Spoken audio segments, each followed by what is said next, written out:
edition of T Watches a Scary Movie. I am T, and we're talking scary movies. I appreciate y'all tuning in. As I said, new episodes are going up every Wednesday at 8:30 p.m. MST. That's Mountain Standard Time. And then you can find the episodes uploaded to our Facebook group a few days later as well. So make sure to subscribe to the YouTube page that's right here. Yeah, if you subscribe to that, it'll let you know when the episode's premiering so you can tune in and watch it live. And then make sure again to join the Facebook group here. This will let you know when we're doing other things like our watch parties, contests, other like written reviews I might put up, things like that. Now, we are still working on our holiday horror movie marathon. We're in week number 3. And because I did a guest appearance on my friend William R. Washington's show, the RBR Movie Club, which is a spinoff of his main show, RBR Weekly Wrestling Talk, the best wrestling podcast on the web, I appeared on that show because they were wanting to talk the movie Santa Slay. I was already planning to review Santa Slay on next week's Go Home Christmas show. But because I was going to guest on my friend Will's show with him, I decided let's just move it up this week. So this week we got into Gremlins, Santa Slay, and Black Christmas 2019. We're going to move Silent Night, Deadly Night 2 to next week's Go Home Christmas show. So we might as well start with what's right here on my fantastic Christmas sweater. This one is actually not from Middle of Beyond. I actually got this one off Amazon a couple years ago, and it's actually really, really nice. It's not particularly warm, but it's a really, really nice sweater, though, nevertheless. Let's talk Gremlins, though. So, I have to admit, I saw Gremlins 2 first. And when I saw it, I enjoyed it so much because I figured there are far more Gremlins in it. They were all different kinds. Like you had the spider gremlin, you had the bat gremlin, you had the intelligent one, and so on. And then it just like the expanded cast of the movie was way more enjoyable too. And I had a firm belief that that was the better of the two Gremlins film, but I hadn't seen it since this week. So it has actually been about 20, if not more years since I've seen Gremlins 2 in full until this week. And I have to say that I still enjoy Gremlins 2 more, but I absolutely would agree that the original Gremlins is the better movie. So, the story tells of Randall Peltzer, a struggling inventor who's out on a business trip, stops in Chinatown to find a gift for his son. It's Christmas. He's got to fix something up while he's out doing business. And in Chinatown, this is where he finds a mogwai. Now, a mogwai is a little furry creature. It's really cute. He keeps hearing it while he's trying to sell some of his inventions to a shop owner. And he's told it comes with 3 rules. Rule number 1, don't get it wet. Rule number 2, it hates bright light. Keep it out of it. Sunlight will kill it. And rule number 3, no matter what, no matter how much it whines, no matter how much it begs, never ever feed it after, and I don't remember the time. It was either 10 or it was midnight. I'm sure y'all remember better than I do. Now, we could spend an entire episode kind of dissecting why those rules are kind of weird and why they suck, because they're not consistent at all and would seemingly cause a lot of problems if you really started thinking about it. But we're going to hold back for now. We're not going to talk about that. Now, Randall delivers the mogwai, now named Gizmo, to his son, Billy. And Billy is a young artist who works at the local bank. He's got a crush on his coworker, Kate, and he's trying to avoid the mean Mrs. Deagle, who's trying to euthanize his dog. And while he's showing Gizmo off to one of his friends, the inevitable happens, and Gizmo gets wet, which results in the birth of more mogwai. Okay, so we go from just Gizmo, now we got multiple mogwai running around. Things get worse, though, as the leader of the new brood, Stripe, sabotages a clock in Billy's room, which ends up in him feeding them after the time, and they form cocoons. Now, it's never really explained why all the other mogwai outside of Gizmo are all mischievous and explicitly evil. I mean, we're left to believe it's likely due to like Gizmo's upbringing, like when he grew up with the shop owner, you know, he taught him like to be a good pet or whatever, and maybe that's why he's well behaved, and that just by nature mogwai are just like they're kind of mean and mischievous, and you have to kind of rope them back in. So maybe Gizmo used to be bad if we have to make some assumptions of some points here. But I always find it interesting that none of them, even by accident, were like even slightly good now too. And the first half of the movie is a typical heartwarming Christmas story. You know, Billy clearly cares for Kate, but hasn't been able to express his feelings. Billy wants to be a comic book artist. You know, we see throughout different times in the movie that he has a lot of talent, and the people know he's a talented guy. And his family is the typical caring, loving family that's happened a little bit of hard times around the holidays. It's the stuff you would see in a Christmas movie, and they do that part very, very well. And that's just one of the strengths of the film, because even though we commit to the first half as this typical Christmas movie, the second half shifts to like a comedy horror, and it allows that first half to kind of live on its own in its own little world. And once we switch gears, that's where all the fun actually begins. So once the Mogwai eat after midnight, they become gremlins, okay? And that's where the name of the film comes from, is that they're Mogwai when they're small and furry, but once they come out of the cocoons, they're gremlins, okay? And we go into full horror mode as we get to see the various gremlins terrorizing Kingston Falls.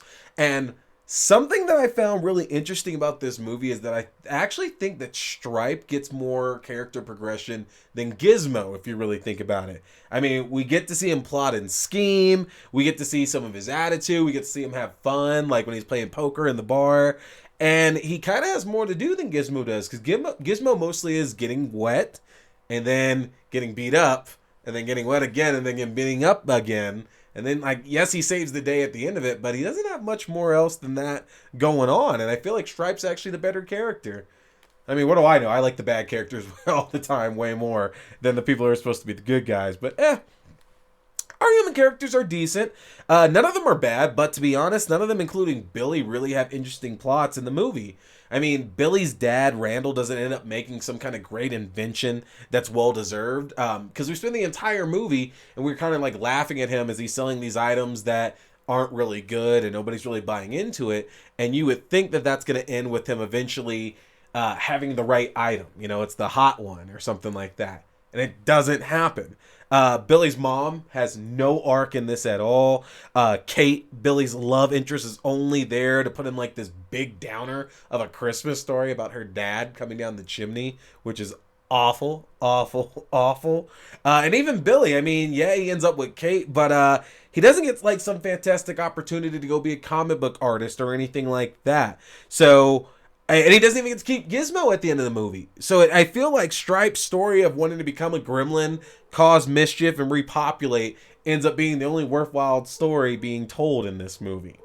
And with all that said, you might feel that I'm saying that the film doesn't work, and actually quite the opposite. The film keeps us invested in the growing concern of the amount of gremlins and everything they're getting into. And the bar scene alone with the gremlins is absolutely worth the price of a rental. Now, this might be another reason why I enjoy the sequel more. It might not be a better movie, but at least the plot points I feel are a little bit clearer in Gremlins 2. But the movie has a honest-to-God who's who across the board. Behind the camera, you got Joe Dante, Chris Columbus, Steven Spielberg. They all put the movie together. And then in front of the camera, Phoebe Cates, Corey Feldman, Dick Miller, Judge Reinhold, Jonathan Banks, and then Howie Mandel and Frank Miller are doing some of the voices for the Gremlins as well, too. So there's a lot of good talent in this movie. Now, in terms of scares, though, once the Gremlins start showing their evil side, they do attack and kill a number of people. But most of those scenes outside of like Billy's mother and Billy's teacher, though, they're really played for laughs. So I don't know if you could really say that it's honestly that scary, in my opinion. And the Christmas connection, that's definitely fueling the story, as the whole reason that Billy ends up with Gizmo was because it was a Christmas gift from his dad. So Gremlins is a good movie. I will say when I watched it, it's definitely been in the holiday season. I typically don't watch it outside of that because I just honestly enjoy watching it around Christmas, and I would suggest the same. So check it out. And that brings us to movie number 2, which is Santa's Sleigh. Now, as I mentioned before, I was not initially planning to talk about this until next week, but because of the show that I guested on, the RBR Movie Club, I had to kind of move this one up. And They asked me to be a part of that because I've guested on their regular show, RBR Weekly Wrestling Talk, before, and it's a show that talks about wrestling. And I am a professional wrestling fan of 22 years, actually, this past August. Now, keeping the math kind of right, when I was super, super young, I was into all kinds of Hulk Hogan movies because he was the guy that was he was the big guy in wrestling, and he was the guy that was making it in Hollywood as well. I loved Suburban Commando, and he also was in Gremlins too, funny enough. So as I got into wrestling, because I wasn't into it then, but as I got into wrestling in 1998, it was becoming more and more normal to see wrestlers like on TV and in the movies. And keep in mind that that was the 90s. I was super young still and would watch anything. I mean, I watched Three Ninjas High Noon at Mega Mountain, which was actually filmed here in Colorado at Elage's. I'll have you know that. But I don't know. As I got older and started getting an actual taste and actual understanding of what a good movie is, I realized that wrestlers make a lot of really, really bad ones. And Goldberg was not an exception. I mean, look at The Rock's early movies. They're terrible. And Goldberg did a lot of bad ones too. But I wasn't going to watch a movie of his, especially something that looked like a piece of crap called Santa's Sleigh. And 15 years later, the joke is on me because this movie is awesome. It is fantastic. Let's establish something. When you make a Christmas movie, I feel you got to go one of two directions. You can actually set out to make like a good movie that just so happens to be scary and it's set during Christmas. Or you can set out to make a movie that you're like, look, I'm not trying to make something that's going to be this, Academy Award winning, lauded, dramatic film or anything like that. I just want to make something that people are going to enjoy watching and it might make them smile, good or bad. And I firmly believe that this was the case with Santa's Sleigh. It was the latter of those two, is that they wanted to make a movie that just, knowing you're not going to take it seriously, you're going to get a lot of joy of seeing Goldberg in a movie run around killing folks. You're just going to have fun with it. In Santa's Sleigh, Santa, played by then WWE superstar Bill Goldberg, is actually the son of Satan, who initially terrorized the world until an angel beat him in a game of curling. And because he beat him, the angel forced Santa to deliver presents for good boys and girls for 1,000 years. Now, our movie is set 1,000 years later in the small town of Hell Township. Yeah, that's the name of the town. It's Hell Township. And our lead, Nicholas, and his crazy inventor grandfather live there. Now, Nicholas works at a local delicatessen, hoping to get a shot with Mackenzie, while his grandfather has been preparing for some sort of weird attack. And Nick soon learns the truth about Santa from his grandfather, and while skeptical at first, he discovers how real it is after the owner of the delicatessen is savagely murdered. Yeah. And then the rest of the movie proceeds to follow around Nick and his girlfriend while Santa kills everybody in the town. And it's awesome. It is so good. Now, one thing that films like Silent Night, Deadly Night, the original Black Christmas, and even this have in common is that there's not exactly an abundance of story. In this movie, we know who Santa is, and we know why he's doing what he's doing. And that absolutely is a story, and it's not a bad one, but it's also all we get. But that shows then another thing that these films have in common. It's clear that the attraction is watching our killer go around and dispatch people. I mean, it did work in Silent Night, Deadly Night because once Billy becomes the killer, we have no protagonist, so we're just following him killing everybody. And that's the point of the movie. It's kind of the idea here with Santa's Sleigh as well, too, and it works just as fine. Following Goldberg around, and he even spears somebody in the movie, which is absolutely hilarious. It's so much fun because we're not getting a character written for the movie. I mean, realistically, I feel like the script had to be written, Goldberg kills somebody. Not Santa kills somebody, Goldberg kills somebody. Because it just seems like this is Goldberg living his best life as Santa Claus right now. And that has got to be an attraction for this film, okay? Let me tell you right now, no one is saying again that this is some kind of great movie. It is so much fun, though. And that is kind of the point. But if you won't get an enjoyment of watching Goldberg go around and murder people, it's not going to be for you, okay? What's weird is there's a lot of good names in this one as well too. The opening scene alone has Chris Kattan, Fran Drescher, Rebecca Gayheart, James Caan is in it from Elf, and then like we got Tiny Lister's in it. Rest in peace, Debo. All day. Brett Ratner produced it. Saul Rubinek is in it. Like, there's a lot of big names actually surrounding this film. So I have to feel that everybody that did it was just trying to have some fun and put some smiles on people's faces. I'm nicer than most when I talk about movies, honestly. I enjoyed this, though. I actually feel like this is something that I would watch every year, and it's worth the time. It's not that long of a movie. And it is on Peacock, too, which I believe you can actually check for free. So that's another incentive. You can watch the movie for free. And that will bring us to our last film. We are in the final of the Black Christmas trilogy. We had the original, we had the 2006 remake, and now we have our 2019 adaptation. And I probably should do an episode just about these three films at some point, because a lot of the points I'm going to bring up with this is comparing against the other two movies. And I really am going to end up having to do an episode sometime about just all three of these, and that's it. Because this series was so interesting that I found that after watching the three movies, how much they make each one better. That, like, I didn't like the original film by itself, but when I saw the 2006 remake, which I really enjoyed, it made the original a little better. And then when I saw the 2019 version, it made the original even better. And it made the remake better. And it made this film really good.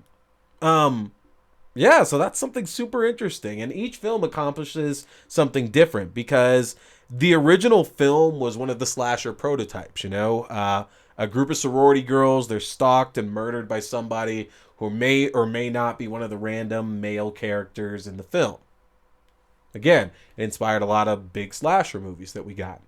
The 2006 remake, this was like a new age 2000s film, so it was really about the gore and about the gruesome deaths, but the story was still similar. A group of sorority girls are stalked and murdered by not one, but two killers this time. But again, the hook here is that we're looking at more gruesome deaths, like they're more brutal, because that's what we do in 2000s. We amp up the gore and the blood and everything. Our 2019 film is more so about the woke and Me Too culture, and it works actually pretty well for the movie, honestly. And you usually don't want kind of social commentary in a lot of your horror films unless you're going for something big, kind of like Dawn of the Dead or whatever. But this worked really well, actually, for Black Christmas 2019. Story, again, sounds really familiar. A group of sorority girls are stalked and murdered, this time by an entire fraternity. And keep in mind, most of what I discuss is actually in the trailer itself. When I watched the 2006 version, I honestly expected that the 2019 version had to have just been a more updated version of it. That basically we're going to see more realistic kills, which is kind of the thing with horror that we're seeing now, is that we don't want fake gore, we don't want fake stuff. Like, we don't want it to be overly done. We just want realistic gristle and gore and murder and blood and all those kinds of things. And a lot of people, I'm sure, missed this because Blumhouse kind of just dumped the film out. I think they only started advertising it a couple of weeks before, like, it even hit theaters, and it was in and out like that. And then I think it did well on like on a home video, on like Blu-ray and everything. But yeah, this movie did not get a lot of attention. And any reviews that you did hear, or any friends that might have seen it, it was typically that the subject matter was quite relevant, but it wasn't that strong of a film.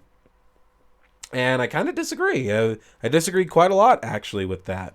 The film is about Riley, a member of the sorority Mu Kappa Epsilon, who is struggling to move on from recently being sexually assaulted by the fraternity president of Delta Kappa Omicron. after taking part in a performance at a DKO talent show, she ends up embarrassing the person that attacked her and the rape culture of the frat itself. Riley and her friends start to receive strange, threatening messages as they're slowly picked off one by one.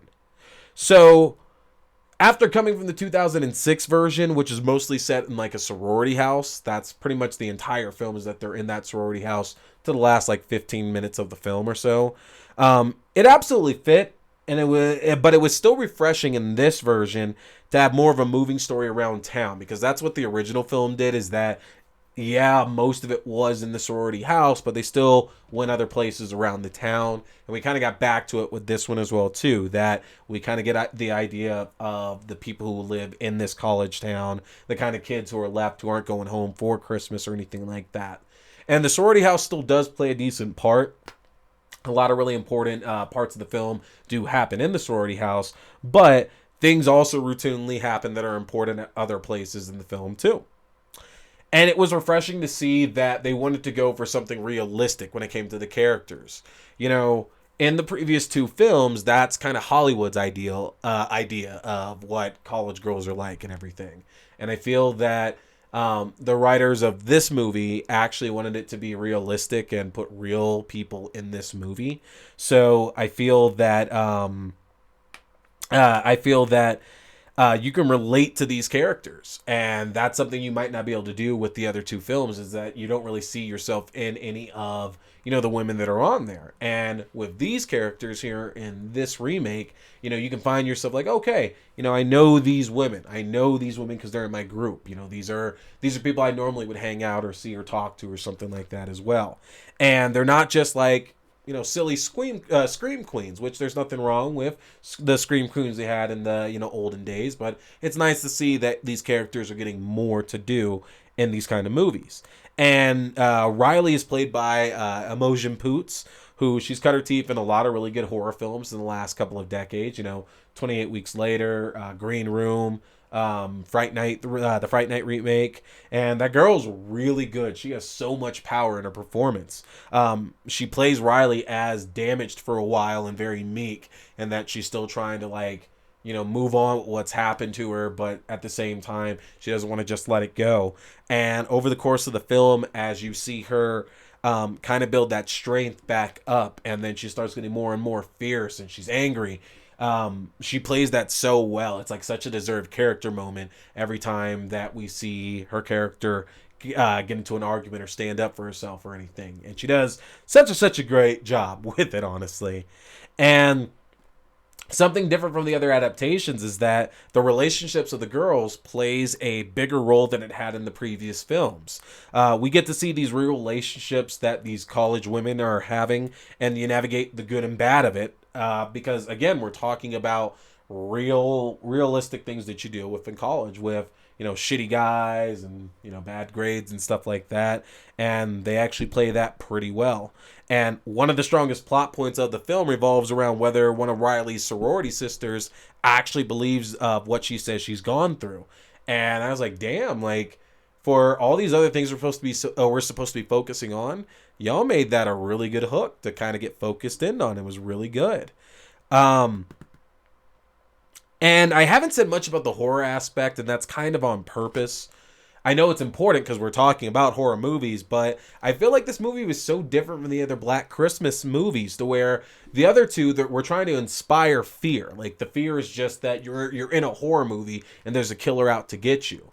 And in this one, it's more so there's a message behind it, you know? So it's not necessarily about, you know, someone's out to kill you or anything like that. What's kind of scary is that these are the kind of people who cause so many problems in our world today. And that's kind of the hook of why of where the horror comes from, is that it's not exactly all these boos or you know, or moments that are coming out of it. There definitely are some murders in the movie, obviously. And there is a supernatural twist to it as well, which makes it incredibly different from the previous adaptations. But I think the scares really come from thinking that there are people out there who have this kind of mindset that this fraternity does as well. And that leads us to one of the only bad points about the film, is that the bad guys are very one-dimensional. And I mean, in the other films, like the 2006 version, we get flashbacks to explain the killer. But in this film, our villains are boring. They're just one dimensional, and they're there for the sole purpose of us hating them. And considering what the ultimate story and the tone of the film is, that might be on purpose, but I definitely found myself missing more dimension to these characters. So there was more of a reason for me to hate them besides, ooh, mustache twirling, I'm bad, you know? Um, Out of the three films, this absolutely has the lightest Christmas connection. The film takes place at the start of Christmas break, and they allude to a lot of party that they're throwing that's for everybody that kind of stays behind for Christmas rather than going home. But Christmas doesn't really drive the plot, so it's there kind of thinly. So you can watch it, but you probably want to do like a November watching, maybe even a January, honestly. December might not be the right place. I did enjoy the film. I don't think it's as bad as the people who had watched it and given it bad reviews made it out to be, honestly. I think that it's a different film from the previous Black Christmas movies that we've had, but I don't think that's necessarily a bad thing. Honestly, I thought that that kind of made it unique amongst those other ones because it's not like this just traditional in your face horror movie, you know? But that's that. You can check it out for yourself, see what you think. So, folks, that's our three movies tonight. Again, we talked Gremlins, we talked Santa's Sleigh, and we talked Black Christmas 2019. As always, at the end, you'll be able to see what streaming services you can check that out on. Remember, again, though, you do want to subscribe to the YouTube channel because that'll alert you when the new episodes are getting uploaded or if I upload any other kind of videos. I am working on it. Now that I'm on vacation, I got a little bit more time to do that. And, of course, subscribe to the Facebook page so you know about things about watch parties. We usually do one after new episodes premiere, so we probably got one coming tonight. So that is going to do it, folks. Next week is the last episode of our holiday horror series. I'm going to try as I can to fit a few more other reviews in there of some of the movies y'all have suggested for Christmas as well. They might end up just being written reviews, honestly, but I'm going to try to get a few more in so we can have a little bit more fun. Remember, watch parties after the new episode tonight. We got a watch party on Saturday with some Buffy and Angel, and then we'll have a new episode for you again every Wednesday at 8:30. Y'all, my name is T. We've been talking scary movies. Stay scared. Merry Christmas.